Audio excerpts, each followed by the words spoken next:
If you are going through a difficult stretch, or if you find yourself going through a difficult stretch in the future, come back, take a listen to this tiny quote from this very tiny little book, and find some encouragement.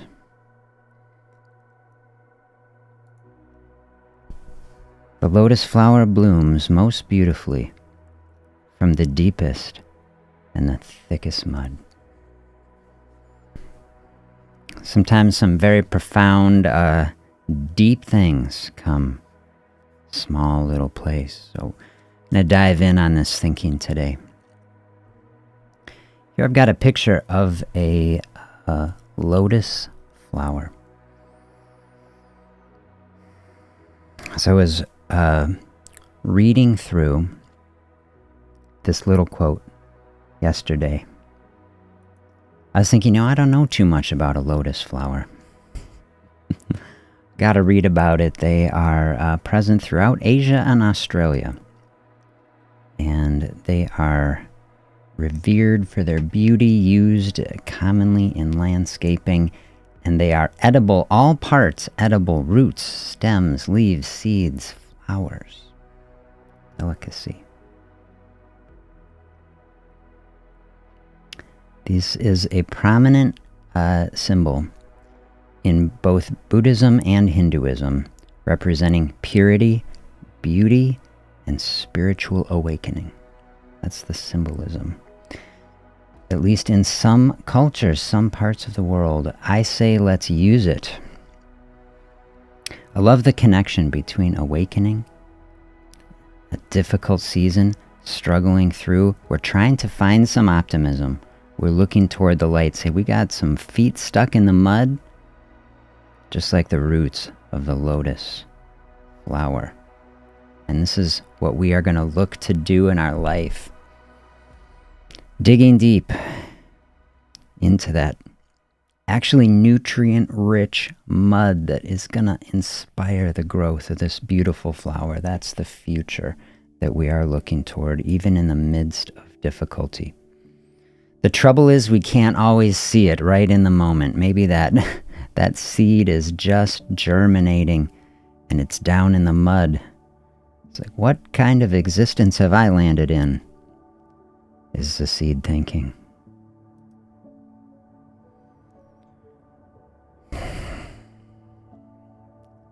Some mornings we just get up, we can't see it. We say we got to keep the coffee flowing. And keep moving forward, keep taking a step forward. That was our session yesterday. Just take one step. And here we find ourselves back, fasting space. Here together, taking another step, one step. Every day we have an opportunity to take a step toward health. I'm glad we can do it together.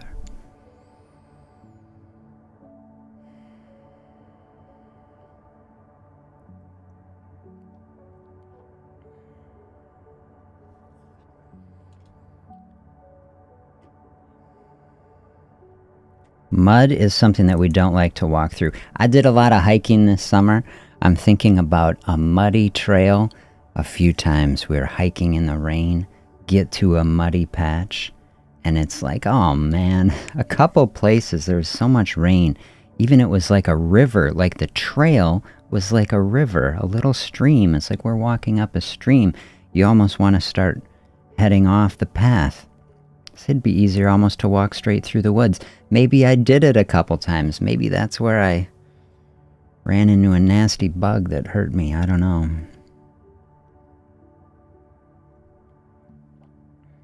Muddy patch.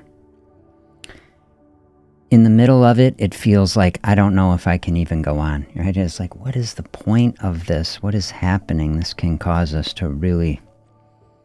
I know when I started looking through this book, The Radical Acceptance, this book came to me like a little miracle for my illness. We can get stuck in the mud, cycles of negative thinking, and we can take a difficult situation and we can compound it, compounding ourselves, like literally pounding on ourselves. One of the big things I've been reflecting on from our readings this week on acceptance is just this simple phrase, beauty and the pain together. And that is something, we like to just look toward the beauty. We like to look toward the good always. We tend to minimize everything bad, shove it away, bury it down. A process bringing into our life acceptance, recognizing both together, seeing that both, in some way, do you think it is the case, necessary? This tiny phrase, this centering phrase here, suggests that it is. If you want a beautiful flower, wouldn't we like our health? Wouldn't we want our life? Wouldn't we want our emotional experience? Wouldn't it be great if we could describe it as a beautiful blooming flower? If we could feel that in our inner being, say, this beautiful flower, like that represents how I feel right now. Flower got there, digging deep into the deepest and thickest mud.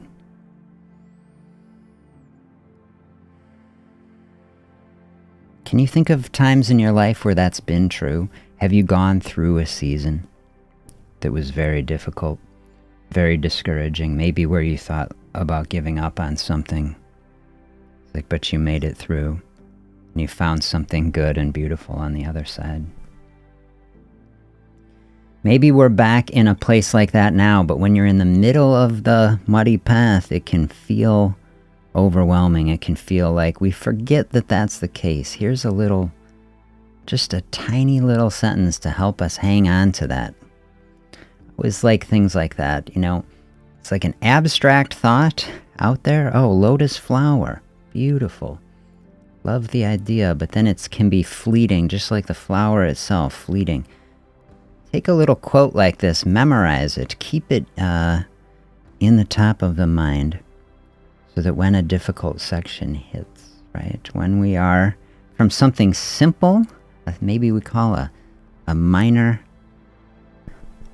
muddy patch within our day, like a small stress, to something very big, to say, hey, here is a muddy patch, and look at this flower. I'm going to be looking toward that. And I'm going to use the strength of this idea to help bring me through. Think of the flower in detail, roots, right? A flower like this, we like to look at the beautiful petals, this almost otherworldly center to it, and say, wow, this is really beautiful. But think of all the support that is making that happen, all the leaves that are bringing in the light. The stems, they say, if this thing can grow just actually in mud, or it can grow in a pond underwater, can grow about a 5-foot stem from the mud down on the bottom of a pool, kind of like a lily pad to send it up. And then when it's just in mud, it ends up, looking more like this picture.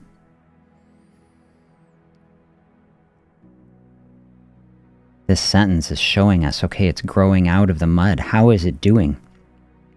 It's sending its roots very deep, drilling down even 5 feet down to some deep place, and then roots going in and accessing the nutrients. This is what I was thinking about our session, even just yesterday, about if we can find a silver lining in a difficult patch, if we can find a silver lining even years later, maybe now we look back to difficult places in our past.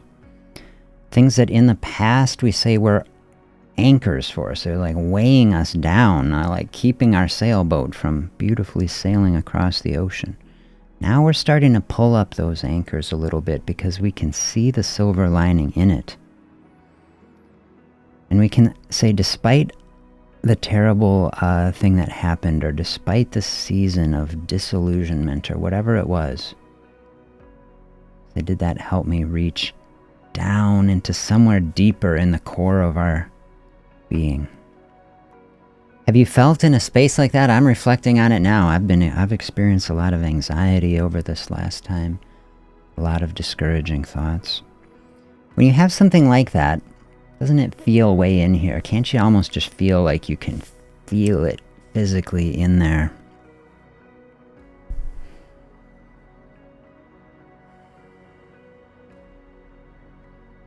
So many times I think that feeling is the type of thing we try to medicate it in different ways, right? And we have different medications, maybe real medications. And I talked to you a little about some thoughts about that.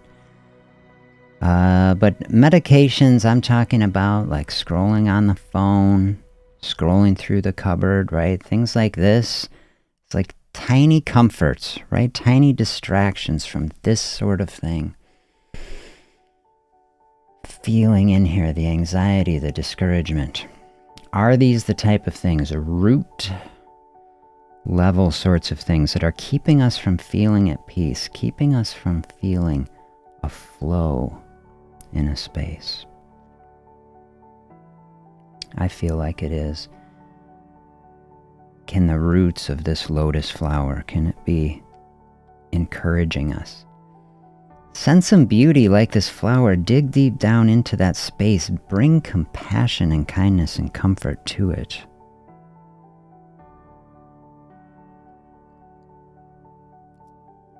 See that that is a very grounded place. And then you can see the cycle of that, reaching down, doing the work to get into that sort of place. And then, just like the roots, receiving nourishment back from it. There's something we don't think of very much. That's the opposite of burying something down and forgetting, keeping it bottled up. That's integration, right? That's not forgetting, incorporating.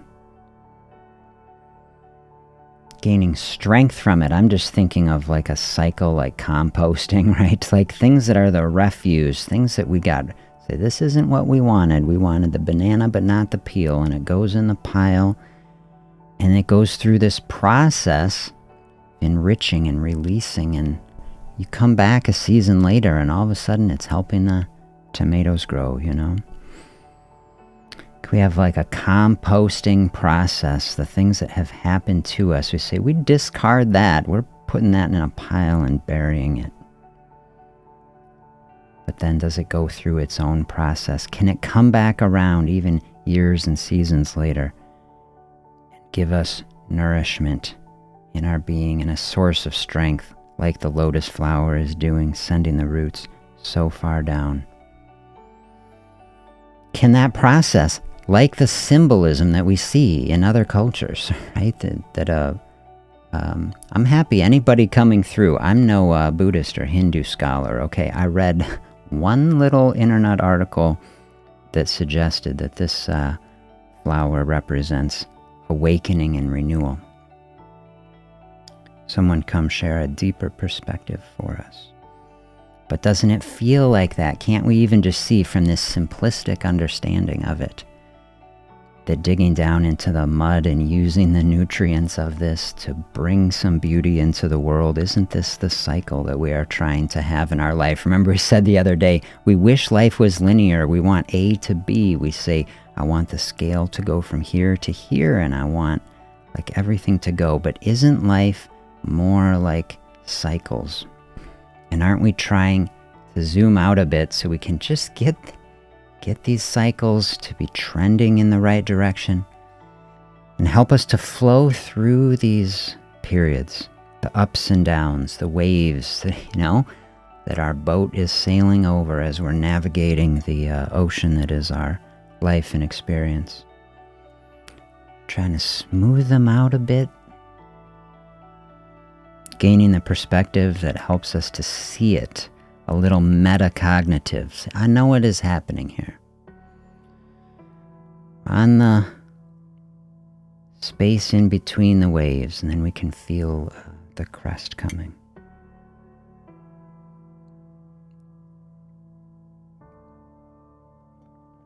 Where are you at in a space like this today? Are you in a muddy patch? Do you feel stuck in some muddy patch? Or have you recently gotten out and you're on a dry ground, or you're hopefully in a great place. This is where we want. Trying our best, and we're on the lookout. Where's the dip? Where is it coming? Right?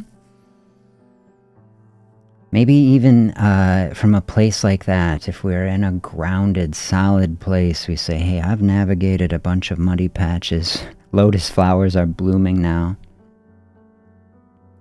Maybe even taking some time in that to just recognize it. I think it's okay to do. Sometimes, we can be blindsided by a difficult stretch that comes. I was totally blindsided by my experience here recently, I was having linear thinking. I said, oh my gosh, I'm stacking months together. I'm just dialing in, feeling so strong, and then boom. Having a mindset, this is reminding me of some Stoic philosophy I've read, I feel like we did some reading of that. We should do more. I did maybe even just one session on this book, The Obstacle is the Way, Ryan Holiday, kind of a primer on Stoic thinking. And he was reminding of some great thinking from Marcus Aurelius and other Stoic thinkers. Hey, take some time in each day. Remember, we're a mortal being here. Recognize it at the crest, just to think, don't be surprised when we encounter difficulty in this life. That's kind of the big idea. I think if I had had a mindset of it, even a few seconds of thought in a day, don't be surprised when some difficulty comes. I might not have taken it so personally.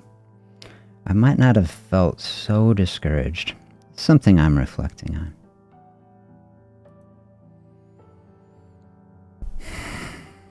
Hey, thank you for sharing. I'm glad you can be here, share a space with us. I was so encouraged by your thought yesterday. Slow down and try to push a little bit farther, or even just flow a little bit farther. And I was not successful. I'll tell you, I didn't make it. Maybe today. Thick mud today. Yeah, I'll just share, I got some, do you experience this like during seasons when it's like thick mud? It's like not just one thing. It's like multiple things are happening at the same time for whatever reason. And it's like, could we just walk through one muddy patch at a time? But somehow it's like three at once.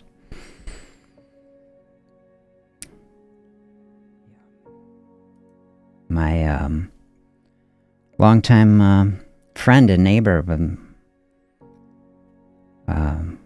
died last week, and just in their mid-40s, and is my son's best friend's mom, here, and went to the visitation yesterday. That was my outing. My wife drove, so I didn't really get out for a walk, but I walked from the car to the visitation, and I stood in a visitation line, and that sucked about every ounce of energy that I had. And we head to the funeral today, and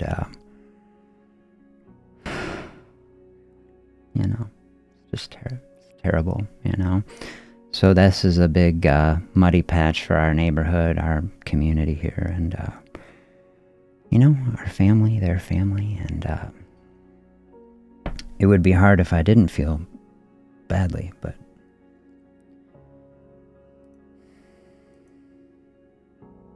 spent about 15 years in a muddy patch, grateful for the lessons. Oh my gosh. Good can be found in the gift of each day. Hey, thank you for sharing that. That is a beautiful and difficult perspective, and I'm glad that you can have that. Each day a gift. That's the way to look at it. That's the way to frame it. Even if we don't really feel that way, I think, in a day. we can tell ourselves that it's true even if we don't feel it, because it is true. And don't we know that it's true, but doesn't it get difficult really to believe it when we're right in the middle of it?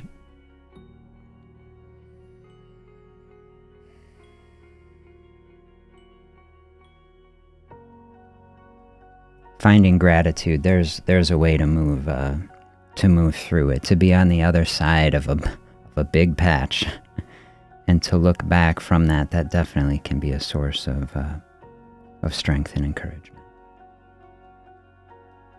for something that we have now. Hey, look at this patch. I went through this huge patch.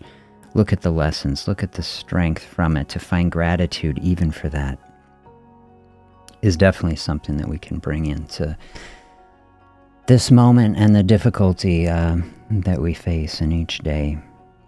Whether that is just the difficulty of, say, I'm gonna keep the kitchen closed, there's enough of a challenge, or I'm gonna make it through a friend's funeral, whatever it is.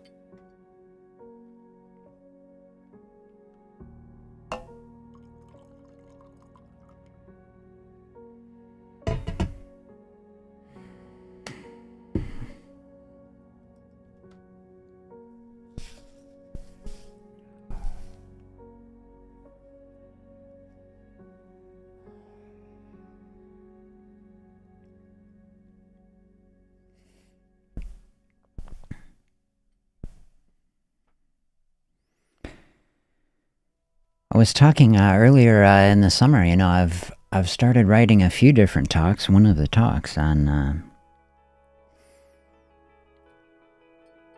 some very interesting research papers on fasting and cancer prevention. I think one of the struggles, one of the reasons I've had trouble doing it, it's just there's a lot of gray area in it. The research isn't very good, if you want my honest opinion. The physiology is very fascinating. The potential is big, but I don't think there's any, it's not like there's a miracle, Like, oh, just do some fasting, you're never going to get cancer, It's not like that. It's a tool in a process. There's some very interesting things to think about, but it's been, part of it too has been hard with my friend going through this process, and, it just hasn't felt like, I haven't really felt like talking about it. They got this biliary cancer, and, the research that I was doing, cancer rates in younger people, middle-aged people especially, going way up. And so I do think it's a discussion that should be had in our society.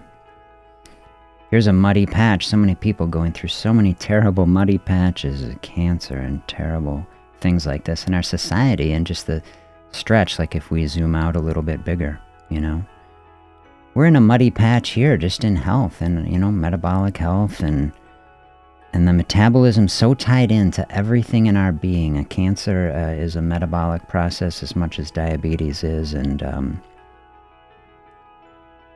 I just think, my cultural critique, perspective I try to bring, we got into this, I think, on Monday, just some critique of hustle culture, and, I would say our society, not very grounded, not having a mindset of health, not, pursuing a lot of things, and I certainly did this for a large section of my life, pursuing status and money over health and well-being, and, a simple sentence like this, more grounding and more thoughtful than a lot of perspective that you get in popular culture about, something as simple and beautiful as this simple flower. To find grounding in a space and try to find beauty in the midst of difficulty. We are in a distraction society. We are trying to run away from difficulty. I have on my list of books, haven't read it yet, The Comfort Crisis, something I want to read. Certainly the title resonates with me. that it's actually by stopping being afraid of things that are difficult but healthy. See, fasting fitting into that category, just like exercise and eating healthy food and saying no to foods that are not good for us, right? These are difficult choices. We say each of them is sitting on a line between long-term health progress and maybe things that in the short term might feel more comfortable. And so we're sitting on this edge, and this edge is mirroring the same type of edge that we've been sitting on this week: beauty and pain, struggle and progress.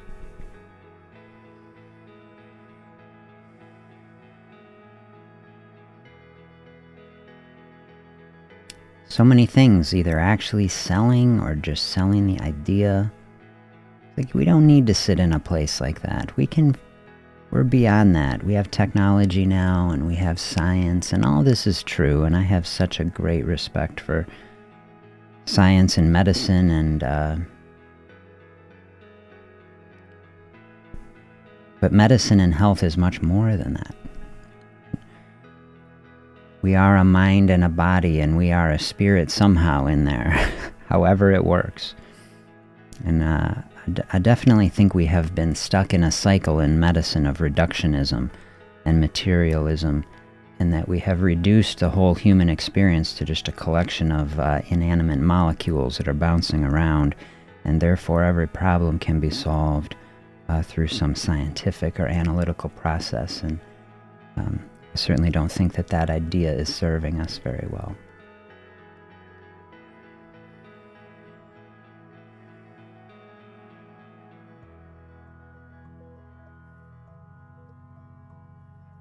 I think so often moving forward from a muddy patch, to try to head in a direction, the blooming flower, get out of a dark and difficult space, actually takes a mindset like this to say, hey, I'm more than this. There's more happening here in this existence, in this space, and use every Western thought that you can find. I'm dialing in 3 weeks of antibiotics to treat this infection. Hopefully it just knocks it out. And bless the pharmaceutical company that made it, I say.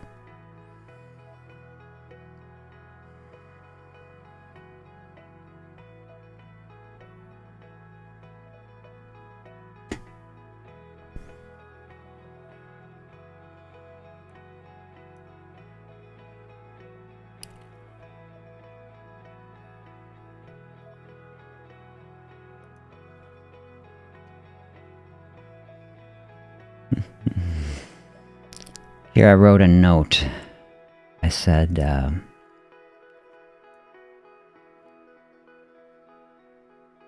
might the depth of our struggle increase the strength and appreciation of our recovery. That's what I wrote next to that, about the beauty and the pain, about finding acceptance for it. That this is how life often is. Isn't it the case? But usually later, that we find the strength for it. I like this kind of composting analogy that we went through. As I was reflecting on this, I was thinking of a song. I don't know if you've ever heard it, or if you would like such a crazy band, Modest Mouse. Have you ever heard them? The View. In The View, there's one line that came to me. He says, if life is not beautiful without the pain, well, I'd just rather never even see beauty again. Do you ever feel that way? That just, I don't want any more. You know, if we're at minus 50 on the scale of our life, then zero's feeling pretty good, you know? And if we just want the pain to stop, say if I don't have to see beauty again, it's like we'll just take neutral. I've managed thousands of people on antidepressants over the years, for example, and this is most people's experience. You know, feel free to share any experience you have. Called technically affective blunting, right? Chop off the lows and chop off the highs, just get to a neutral sort of space. And like I said, if you're at -50, then zero's pretty good. And sometimes that really is the right thing to do, I think, you know. But it's not necessarily the ideal state. It's not a blooming flower, you know. And so I think the lotus flower, even in that space, you know, a very deep depression, we say, which is like a serious medical situation, maybe an antidepressant really helped to get out of that for a season. It's like, look at the leaves on the lotus flower. This thing can tighten up. It can hunker down. It protect itself in a difficult season, like the rain, the storm, the cold. It can tighten up. But then it also blooms again, and I think that this is the thing to look to, even in a really difficult situation. Okay, lotus flower, it isn't just perpetual beauty, right? It's an unfolding for a season. It's going through a process, growth, development, and maybe, you know, we had that beautiful quote the other day, Wendell Berry, when going backwards makes sense, then you're going forwards, right? Lotus flower can open up, it can close back down, it can open up again. And so this line from Modest Mouse, right? If life is not, how do they actually, I gotta look at it again. If life is not beautiful without the pain, maybe I just won't even see beauty, and we'll just leave it be. Maybe that is actually an okay mindset. You know, when I was lying in bed when that song came to me last night, and I was thinking, man, that's dark. But then I realized, no, the lotus flower does that, and I think there's a season for that. Like, everything doesn't have to be peak lotus flower blooming season. Like when I was in North Carolina, hiking, we didn't plan it this way, but we were there this is like rhododendron forest. So like the whole forest is full of rhododendrons, and we were there for like peak rhododendron blooming season, and we're hiking through, you know, all the paths are lined with rhododendron petals, and it's raining petals on us. It's just magical. Okay, that happens like for 2-3 weeks a year.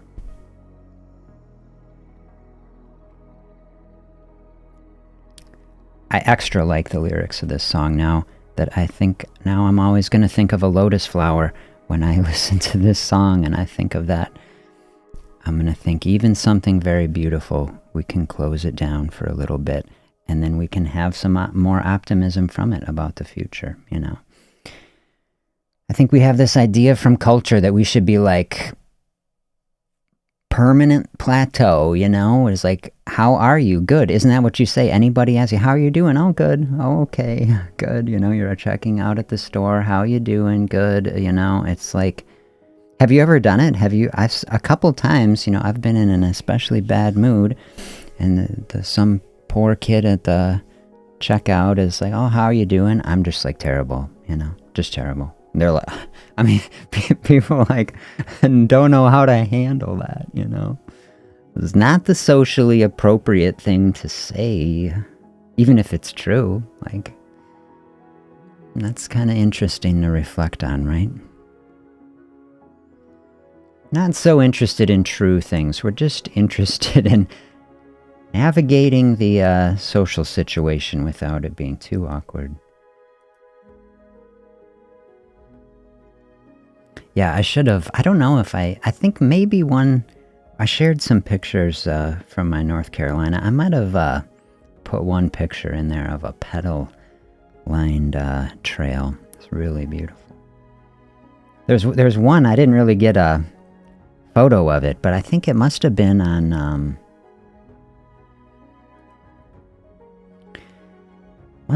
where was it? What was it? Oh, it was the giant hike. Now I'm even forgetting what that was called. Winter Star Mountain. We hiked up some trail up Winter Star Mountain. There's all this, I don't know what it is, iron pyrite, you know, fool's gold type of stuff. Just beautiful, sparkly stuff in the sun. And so we had one moment where it's like, the sun was coming through the rhododendrons and hitting the trail, and so the trail is like gold sparkly with flower petals on it. I've never walked on such a thing. It just felt, I'm like, man, this feels like just magic.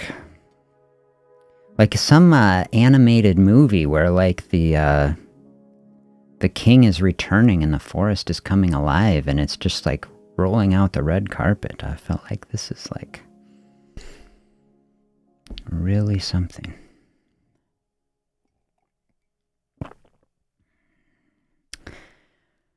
The last thought on my little note here, wherever you're at, hey, things okay, wherever you're at. We don't need the cleanest water, you know, if we're going through life. If it's a difficult patch, look at the lotus flower. That's where I'll just close us out. It grows out of the mud. It doesn't find the cleanest pool, you know. And so wherever we're at, let's find strength from that in our day. And we set a goal, set a tiny goal. I set a tiny goal yesterday, didn't even accomplish it, but here we have another opportunity to move forward in health. And let's give it our best shot. Really nice to share this space with you today. I hope you have a beautiful day. Take a step forward in health. And I will look forward to connecting with you again tomorrow. Be well, everyone.